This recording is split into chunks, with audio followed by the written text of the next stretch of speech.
Question में लिख के दे चाहे सिंप्लीफाई, मिनिमाइज या रिड्यूस यूजिंग बुलियन लॉज, ठीक है। मतलब क्वेश्चन कहेगा आपको सिंप्लीफाई करना है, मिनिमाइज करना है, मतलब कुछ इक्वेशन देंगे उसको एक तरीके से क्या करना है, रिड्यूस करना है।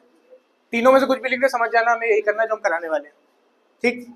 करा कैसे जाएगा, पहले बुलियन लॉज याद होने चाहिए, नाम से याद होने चाहिए कि इसका ये आता है, इसका ये आता है, तभी ये कर पाओगे, ठीक। सिंप्लीफाई करना है इसको या फिर रिड्यूस करना है इसको, ठीक है। जब भी सिंप्लीफाई करना हो, कोशिश करना है तुम्हें इसको रिड्यूस करने की, ठीक है। कोशिश करना हम इसमें कॉमन ले लें, कोई कॉमन मिल जाए तो। मैथ्स में जैसे जिसने करा होगा सिंप्लीफाई वगैरह थोड़ा बहुत करा हुआ है, वही यहाँ पे लगाना है। तो इन दोनों में क्या कॉमन नजर आ रहा है, ए डैश कॉमन नजर आ रहा है, तो एक बार हम लिख लें क्या, ए डैश कॉमन ले लिया, ए डैश, तो बचा क्या, बी बार बचा इधर, और क्या बचा, बी बचा।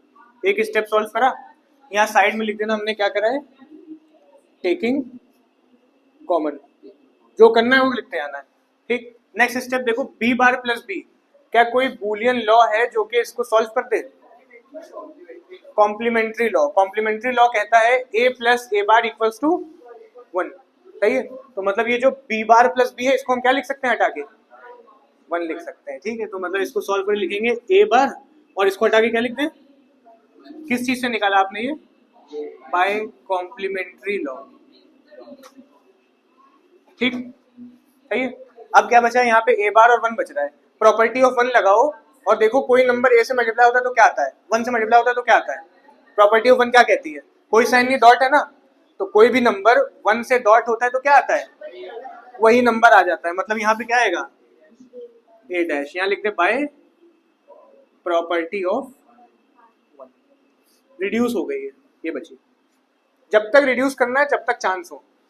फिर से यहाँ से स्टार्ट करा, कोशिश करो कॉमन लेने की, कोई भी दिमाग लगाओ कि इसको छोटा करना है इस एक्सप्रेशन को, ठीक।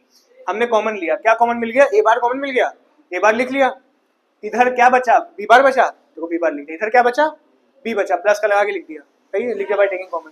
नेक्स्ट हमने लॉ लगाया, लॉ कौन सा लगाया, कॉम्प्लीमेंट्री लॉ। कॉम्प्लीमेंट्री लॉ क्या कहता है, A plus A bar equals to, तो बी बार प्लस बी भी क्या होगा, 1 ही होगा, 1 लिख दिया, बाय प्रॉपर्टी ऑफ 1 लगाया, ये बन गया। यहाँ लिखा हुआ है ए बार plus A bar B bar, question वही सेम है, रिड्यूस ही करना है आपको। अच्छा, एक एब्जॉर्प्शन लॉ तुमने पढ़ा ना, वो कह रहा था A plus A B equals to A, ऐसा कुछ लॉ था। यहाँ पे फिट हो रहा है क्या, हो रहा है फिट। अगर तुम इसको ए मान लो एक तरीके से, तो ये भी क्या है और ये क्या है, बी मान लो एक तरीके से, बार लगा इससे मतलब नहीं है, ए बार plus A bar B bar, answer क्या आएगा, ए बार। इस लॉ को हमने यहाँ फिट कर दिया, और साइड में लिख देना बाय एब्जॉर्प्शन लॉ, इसको मिटा देना, इसका कोई काम नहीं, तो हमने ऐसे लिख दिया बताने के लिए, लिखना नहीं होगा वहाँ पे, ठीक है। इसको देखो फिर से क्वेश्चन सेम ही चल रहा है, रिड्यूस ही करना है, बड़ी एक्सप्रेशन थोड़ी दी हुई है, काम वैसे ही करेंगे हम। कोशिश करेंगे कुछ कॉमन ले लें, कोई लॉ लगा दें, डिस्ट्रीब्यूट करने की कभी कभी कोशिश भी कर लेते हैं। अभी डिस्ट्रीब्यूटेड का काम नहीं कर रहे, कॉमन ही लेंगे हम। देखो जरूरी नहीं चारों में कुछ कॉमन लो, दो दो करके भी ले सकते हो, है ना। तो हम पहले इन दो में कॉमन ले लेते हैं, हमें 3 चीजें कॉमन दिख रही है, ए बी बार सी, यहाँ पे भी क्या दिख रहा है, ए बी बार सी, हमने कॉमन क्या ले लिया, ए बी बार, ठीक, दोनों में है ना। और डी बार और डी अलग है, तो यहाँ लिख दिया मैं ब्रैकेट में डी बार प्लस, कुछ समझ में आ रहा है, ये जो प्लस था कॉपी करें, इनमें भी कुछ कॉमन नजर आ रहा है। हाँ ये देखो ए बी सी कॉमन नजर आ रहा है, ठीक, कॉमन ले लेते हैं, ए बी सी बचा क्या, फिर डी बार प्लस डी, साइड में क्या लिख दें, टेकिंग कॉमन, ठीक। नेक्स्ट फिर से लॉ को ध्यान में लगाओ, तो अभी फिर से अभी लगाया तुमने, कॉम्प्लीमेंट्री लॉ लग जाएगा, और ये डी बार प्लस डी क्या हो जाएगा, और ये वाला डी बार प्लस डी भी क्या हो जाएगा, 1। तो कॉम्प्लीमेंट्री लॉ कहता है ए प्लस ए बार 1 आएगा, ठीक है।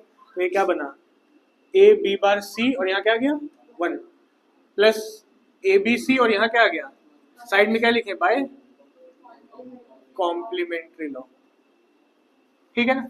इसके बाद 1 1 नजर आ रहे हैं, प्रॉपर्टी ऑफ 1 क्या कहती है, कोई नंबर ए से डॉट होगा तो क्या आ जाएगा, वही आ जाएगा। तो इसको हम कर देते हैं A B bar C plus A B C, क्या लिखते हैं, बाय प्रॉपर्टी ऑफ 1। देखो अगर तुम्हें लग रहा है कि इसके आगे हम कुछ नहीं कर सकते तब तो रोक देना, लेकिन अगर तुम्हें लग रहा है अभी भी कुछ कर सकते हो तो इसको और रिड्यूस करना, क्योंकि इन्होंने रिड्यूस करने को कहा है, ठीक है। कुछ कॉमन मिलने के चांस है, ए सी कॉमन नजर आ रहा है, देखो यहाँ पे भी ए सी है, यहाँ पे भी बी बार बी है बाकी, तो हमने यहाँ लिया ए सी कॉमन, और क्या बचा बी बार प्लस बी, फिर से साइड में लिख देना बाय टेकिंग कॉमन। ठीक है, क्या बचेगा ये ए सी बार, ये 1 हो जाएगा, क्यों? By complementary law. सही है, A C B bar plus B, फिर से कॉम्प्लीमेंट्री लॉ लग गया, फिर प्रॉपर्टी ऑफ 1 लगाएंगे, क्या बचेगा? ए सी। अब रिड्यूस हो सकता है? नहीं हो सकता, नहीं हो सके तो वो काम रोक देना। देखो सबसे पहला काम ही इसमें हम ये कहेंगे, दो लाइनें नजर आ रही, सॉरी एक लाइन नजर आ रही दो वेरिएबल पे, पहले डी मॉर्गन्स लॉ लगा दो, इनकी लाइन हटा के साइन चेंज कर दो, है ना। ये क्या बन जाएगा?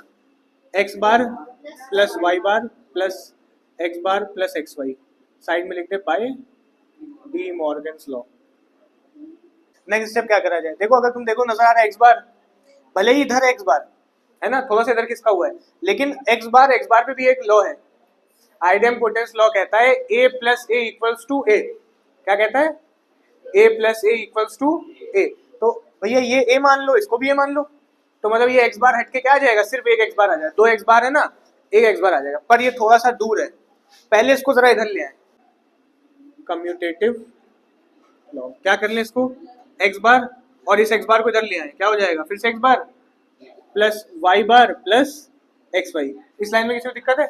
ये दोनों क्या बन जाएंगे? एक बन जाएंगे। एक्स बार किस लॉ से बने? ये आइडेम्पोटेंस लॉ से बने, ठीक है। यहाँ लिख दे बाय आइडेम्पोटेंस लॉ।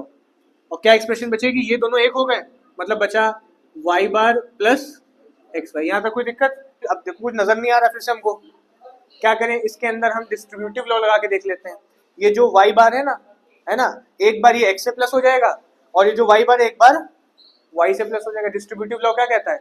मतलब ये बनेगा x बार प्लस y बार प्लस x, सही है। y एक बार इससे प्लस हुआ, बीच में डॉट y बार प्लस, ये y एक बार इससे भी हुआ, ये y एक बार कॉमन लेने की कोशिश करना, डिस्ट्रीब्यूट करने की कोशिश करना, लॉ लगाने की कोशिश करना, ये तीन ही काम करने हैं तुम्हें।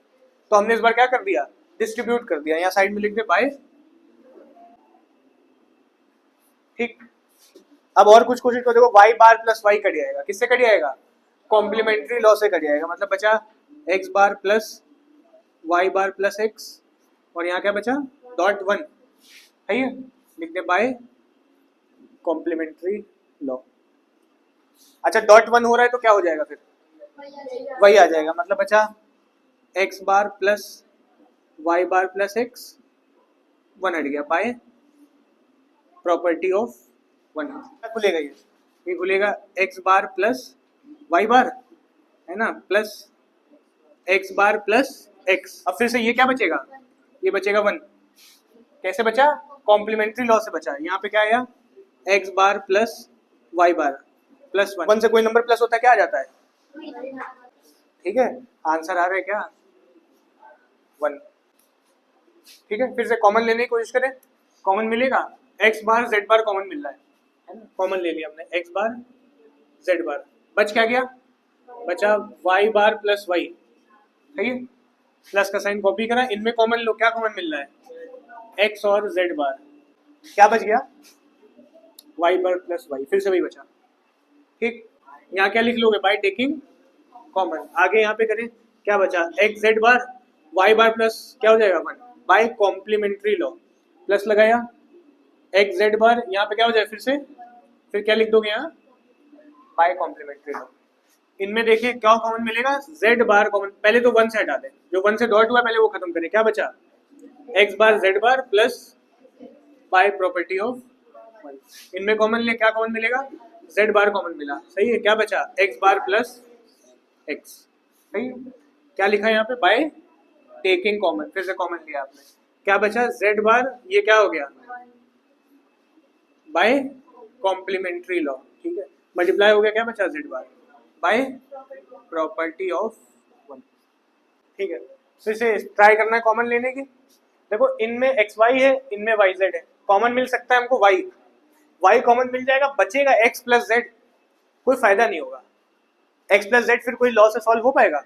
कोई ऐसा लॉ नहीं है कि एक्स प्लस जेड को कुछ सॉल्व कर दे। तो मतलब इसमें अगर तुमने वाई कॉमन लिया तो कोई फायदे का तुम्हारा सौदा नहीं है।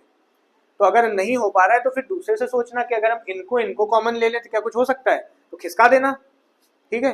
अगर हम इनको कॉमन लें तो कुछ फायदा है, देखते हैं क्या। पहले इसको उधर खिसका देते हैं, क्या हो जाएगा? ये X Y plus X Y Z plus Y Z, तो अरेंजिंग कर सकते हो, जरूरी नहीं है कि तुम्हें वही कॉमन लेना है सामने जो दिख रहा है, खिसकाना पड़े तो खिसका लेगा। अब कॉमन ले क्या कौन मिलेगा, एक्स वाई कॉमन मिल जाएगा। एक्स वाई कॉमन मिलेगा तो यहाँ तो कुछ नहीं बचा, यहाँ कुछ नहीं बचा, क्या लिख सकते हैं 1। जब कॉमन नहीं ले लो और कुछ ना बच रहा हो, कॉमन आपने ले लिया कुछ नहीं बच रहा है तो क्या लिख दोगे 1। और इधर क्या बचा z। ठीक है, 8वें की मैथ में पढ़ाया गया है खैर, बाकी बचा वो कॉपी कर लो, प्लस वाई z। साइड में क्या लिख दोगे, टेकिंग कॉमन, है ना। यहाँ क्या बचा, एक्स वाई। और प्रॉपर्टी ऑफ 1 क्या कहती है, 1 आया, कोई भी नंबर 1 से प्लस होगा वेरिएबल तो 1 आ जाएगा, मतलब यहाँ क्या आएगा वाई जेड कॉपी। क्या लिख देंगे, प्रॉपर्टी ऑफ 1। इसके बाद एक्स वाई बच रहा है, वाई जेड बच रहा है ना, इनको भी खत्म करें, बचेगा X Y plus Y Z. 1 से डॉट हुआ वही आ गया। क्या कॉमन मिलेगा इनमें, वाई कॉमन मिलेगा, प्लस सॉरी वाई कॉमन लो, क्या बचा एक्स प्लस, कुछ सॉल्व होने का चांस लग रहा है, नहीं लग रहा, तो यही लिख देते तब भी आंसर सही था, ये लिख दोगे तब भी आंसर सही कहलाएगा। ठीक।